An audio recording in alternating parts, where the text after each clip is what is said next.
let that Champions music play. Song fitting for this weekend's action between the Mark Preet XXX team, the number 5 seed, versus the number 7 seed. Yes, this reason why I'm making this video, we want this marked into history. We're going to send it to Jim Mora for next year's MTI 2024-25 kickoff. Let him know that the team he scolded in the year kickoff video, the Snot Rockets, whose name has changed many times through the season, have made it to the MTI finals. This dates back to the FFF. Congratulations, Anthony, but we'll get to all that. Let's find out how they got there. Let's talk about that because, boy, oh boy, both of these finalist teams have really faced adversity throughout the season. No doubt about it. Mark Preet, XXX team, a finalist appearance for the second year in a row. Coming back to right some wrongs from the 2022-23 season against myself and the Mighty Dolphins. But how did Mark get there this year? So XXX, on the heels of a surprising quarterfinal win, despite having his quarterback issues and many other player issues throughout the season due to injury. Probably the most affected GM this year, I would say. It's a hell of a job all season long to get to this point for Mark. Obviously, you need a little luck involved too, but I think it's fair to say that Mark has had his share of bad luck throughout the season as well, many times over. But that led him to his semifinal matchup against one half of the Fowler family, the Hot Balls and Connor Fowler, surprising everybody late into the season. Went on a pretty significant run to make it to the semifinals in round 2 of the MTI playoffs. On the back of some really uncharacteristically good performances by some really unheralded players in the fantasy world, namely Baker Mayfield. And he showed up again for Connor in the semifinal round, 26 points for Baker Mayfield. But I think the most surprising would be the much aligned, or maligned, I should say, Derek Carr. Came into the game, had some trouble with wide receivers early in the season, faced many injuries, 2 concussions, I believe, this season, a shoulder problem, trouble with his star receiver. Nonetheless, Connor pulled the right lever, and Derek Carr came through with 40 big points, over 300 yards passing, 3 TDs. CeeDee Lamb came up big, 6 for 118 and a TD. But on this day, it wasn't good enough despite putting up 121 points. All right, maybe a little lackluster for a playoff win. It's certainly in the discussion, but you probably need at least 130 to win a playoff game, as you did, for a regular season game, certainly in the playoffs. And that's just what XXX did. 121 for Hot Balls, 134 for XXX. And hard to say where this game was really won here, because the scores were pretty even throughout the lineups of both. And it's fair to say that Connor's quarterbacks were, they showed up. 26 for Mayfield, 40 for Carr, 24 for Geno Smith, and only 18 for Heineke on the XXX side.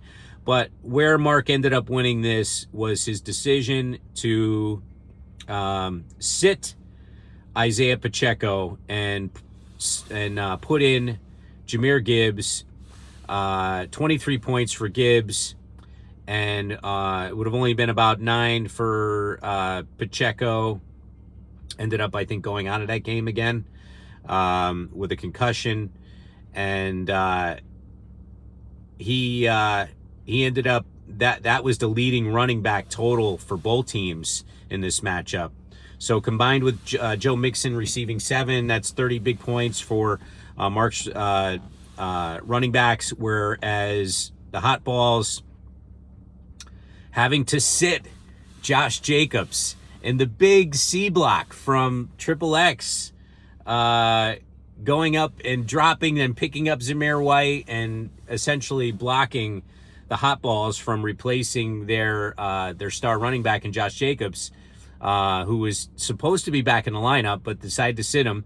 It was a late scratch, and he had to run to the wire, did Connor, and pick up Amir Abdullah, who only got him 0.5 points, along with Gus Edwards with 10.5. That's 11 points for his running backs, 30 for Pre and Triple X. That's where the game was won right there. Nice block by Mark. Too bad for Connor in that area. He really didn't have anybody else who who would have gotten him the points to put him over the edge. So at least you could say, well, Connor put his best guys out there for the week. Nobody that he had on the bench really would have helped him, overtake Mark in this week. So Mark truly was the better team this week, with just that one particular position, the running backs. Everything else was fairly even. But Connor won the quarterback matchup, but Mark certainly, when it counted, he won the defensive matchup as well as the running backs, and that propels Triple X to their second final appearance in just as many years. Congratulations to Mark. He's in the money again, and just a really outstanding job all season by Mark to just manage this roster, who, as I said earlier, was just riddled with injuries throughout the year. I mean, you really do have to stay healthy in this league to make it anywhere. I think if Mark ends up taking home the title this year, I mean, he's already, debunked a lot of, of the naysayers who believe that, despite injuries, or with the injuries, you can't make it to the final. Mark has proven everybody wrong this year by, continuing to manage the team despite the injuries, and we find him back in the final. So good for him. Really nice to see, and we wish Connor a happy off season. Hope your the rest of your school year as well as your summer goes well. We hope to get you back in the league for next season. I would like to have you in person so we could do an auction draft, but we'll talk about that down the road. But Connor, commended, had a really good season this year. Made some trades, was active on the wire. He even used the IR, despite how his dad feels about the IR. He used the IR, so really, managed his team well right to the end, and almost, got himself a finals appearance, but fell one step short. Hope to hear from him again, stronger than ever next season. So that's game one of our semifinal. Our next matchup, and boy, this one is really the story of the year. I mean, for so many reasons, these two teams, one looked to be on a fast track to the finals, if not a championship. The other was just sort of, this cyclical kind of roller coaster ride, like all season long, name changes, tough losses. I think he had a loss by, maybe I'm thinking of another league, but a very close loss by like a half a point or a point. But he stuck with it. He made some moves that were significant in this game, as well as his playoff run thus far, and maybe significant in the finals appearance as well. And I'm speaking of Anthony Daniele and the Snot Rockets. Wow. He faced off against the Miami Fowlers, also known as Titty City, and Rich Fowler, who was really just riding a bullet train to through the season, winning the regular season with a 10-4 record, most points. He's pretty much captured almost every significant regular season monetary award out of the three. He captured two of those.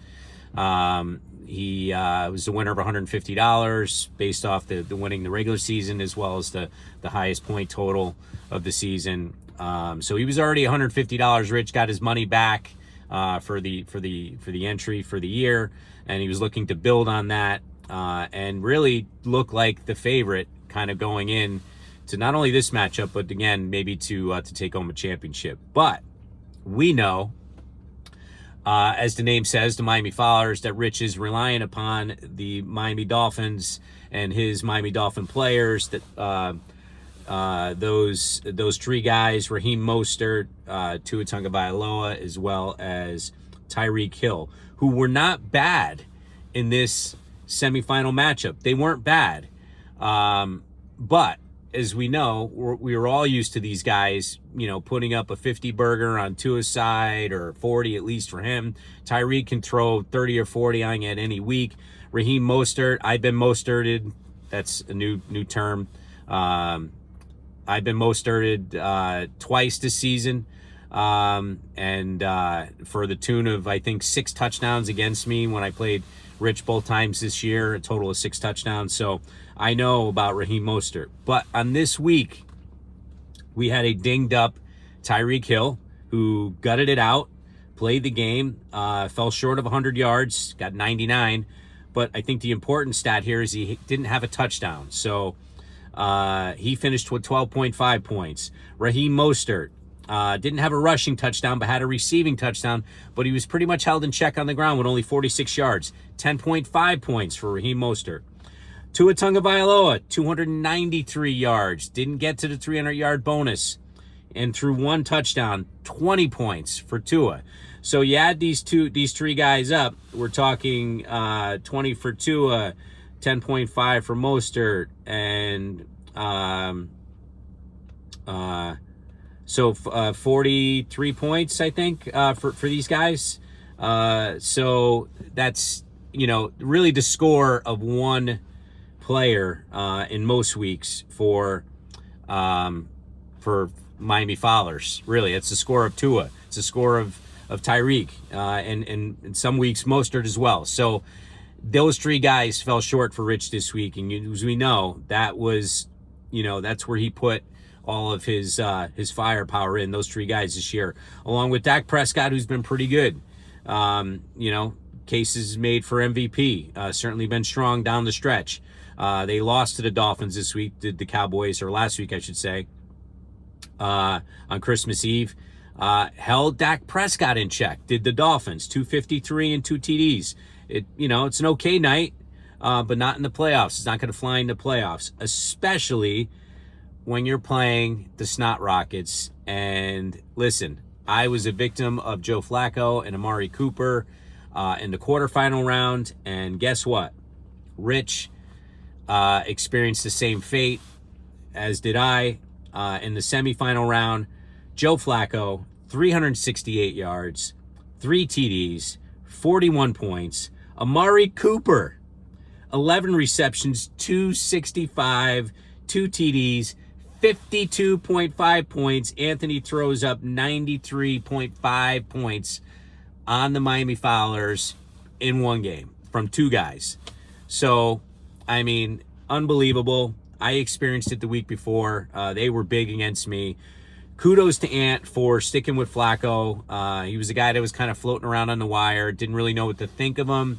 I didn't think he was perhaps that much better than what I had. I certainly gave it a thought. But I think Ant got him for a $0 bid and popped him in the lineup and combined him with his newly acquired trade deadline acquisition of Amari Cooper from the Exiles for Gabe Davis. Anyway, Amari Cooper coming up big for Anthony, and literally in the two games, the quarterfinal and semifinal round, Flacco and Cooper have single-handedly sent Anthony to the finals. Let's take the cat out of the bag here. 171 for the Snot Rockets. I believe he scored 180 the week before, to 131.5. Beat him by 40 points. Again, it was all wrapped up in that the Miami 3 that Rich has. That just, they were good, but they weren't great like they usually are. And that's really where Rich lost this game, not to mention the great performances by Flacco and Cooper. Not much else going on with Ant's lineup. So had the Miami Fowlers and those three guys showed up, this may have been a different story, a much closer game perhaps, because Tony Pollard, Devontae Adams, Jacoby Myers, Travis Kelce, even Gardner Minshew came back down to earth, turned back into a pumpkin that we know he is. 11 points for Gardner Minshew. Man, but again, not much happening on the Miami Fowler side either. Sends him to a semifinal loss. Outstanding season for the Miami Fowlers. And I hope they change their name next year and make themselves the Miami Fowlers. But outstanding season. I mean, what more can you ask for outside of a championship appearance? I mean, do you think of it? If he got $150, for his regular season accomplishments, if he makes it to the finals, he at least, gets 3/4 gets at least half the money. It's generally the way that the two finalists have negotiated the finals money in the recent years. So, I mean, you're talking, you could walk away with, $600-700 just by being a finalist. But it was not to be, but still got his money back for the league and then some. Great season by Rich. Outstanding. The dude barely picks it. Not to mention, he left $60 of fab money in the bank. Left it there. Didn't use it. And he still left with the best record, the most points, and so close to making it to the final. Again, it's some of the most unorthodox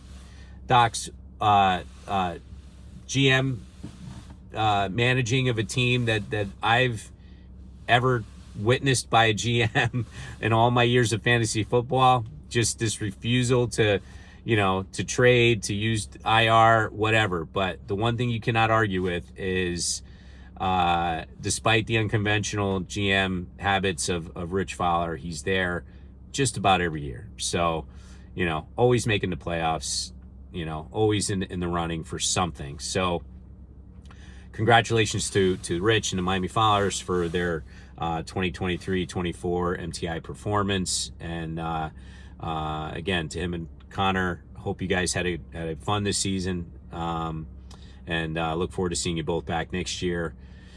And we'll go into the finals, and look who it is. Again, it's the Snot Rockets taking on Triple X. It is the 5th-seeded Triple X taking on the 7th-seeded Snot Rockets. Just goes to show you, man. Mark finished the season at 7-7. Anthony finished the season at 7-7. You just have to get in, and your guys have to be playing right at the same time. You have to make significant moves. Mark, musical quarterbacks down the stretch, dealing with the Justin Jefferson injuries, running back injuries. Anthony, again, him playing a little bit of musical quarterbacks as well, picking up Flacco. All of these things propelled these guys to where they are now. Very little luck involved for those. Look, there's luck involved in all of this, but there is some skill too. It can't be denied. And these two guys are some of the best that we have in this league.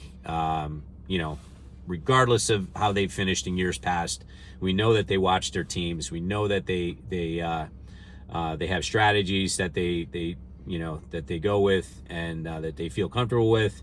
Sure, there's always a little bit of doubt in losses, and we're all human. But at the end of the day, these guys are two of the best, and it's a very fitting final that Mark is coming back to right a wrong from last year's final, and Anthony looking to capture his first fantasy football championship in the combined FFF MTI league in over 25 years. So this one is going to be fun. And as we know, I'm coming to you on a Saturday, so one game has already happened. And look who is at it again. Without Amari Cooper, Joe Flacco, 309, 3 TDs, and a pick, but 38 points for Anthony. Feels like destiny to me. I don't know. I just, although Mark has got a great case too, because he's battled from a lot of adversity, but this could be the year. This could be the year. This is like the Red Sox or the Cubs, although, they were the lovable losers, but then once they won, everybody hated them. So I'm sure Anthony would be okay if everybody hated him if he won this year, just to get the monkey off his back. But it's a great story. It's a great final between these two teams. They both definitely have something to prove, and each fighting for different reasons. And each, if you're rooting for one, it's hard. It's really hard. They both have great stories to tell. So I'm sure any one of us can rally behind either one of these teams, no doubt. But I'll look forward to tonight. I think, Mark has got Gibbs going tonight. He's going to ride Gibbs. He's got Badgley, the kicker, going for Detroit, unless this all changes, of course. But Anthony is going back to the well with Pollard against a number one or close to the number one defense in Detroit, if I remember, against the run. So, he left Ford on the bench with 26 points. I mean, can't say as I blame him there. So the next. He's got a few running backs he could choose from here. Probably would have left Ford on the bench anyway. I mean, against the Jet, I can't see why I would have put all my eggs in one Cleveland Browns basket against the number one or close to number one Jet defense. Probably just would have went with Flacco like he did and called it a day. And he got some good points. So we'll see where this goes, guys. But I'm up to almost 23 minutes on this video. I had a lot to say. The teams deserved it. They deserve to get this video. They deserve to get the props. And it's going to take forever to upload, but whatever. Want to say congratulations to the two finalists. Congratulations to even Connor and Rich for getting there, and great seasons. Hope everybody had a nice Christmas, and Happy New Year to everyone in the MTI. Thank you for a great season, and we'll check back with you. Got some surprises for whoever wins, obviously the money and everything, but I got a couple things planned for the winner. They obviously get the belt, they get the money, they get the bragging rights. So we're gonna make it fun, and we'll catch up with you next week with the winners, or with the winner, and hopefully it's a great game. These two are going to battle it out. I got a feeling it's up 38-0 Anthony right now, but Mark's got something up his sleeve for sure. He's got Stroud coming back this week. We'll see how that works out. But he's just about healthy, so it's good. All right, guys, be well. Have a safe New Year's Eve, New Year's Day. We'll talk to you early next week. Take care.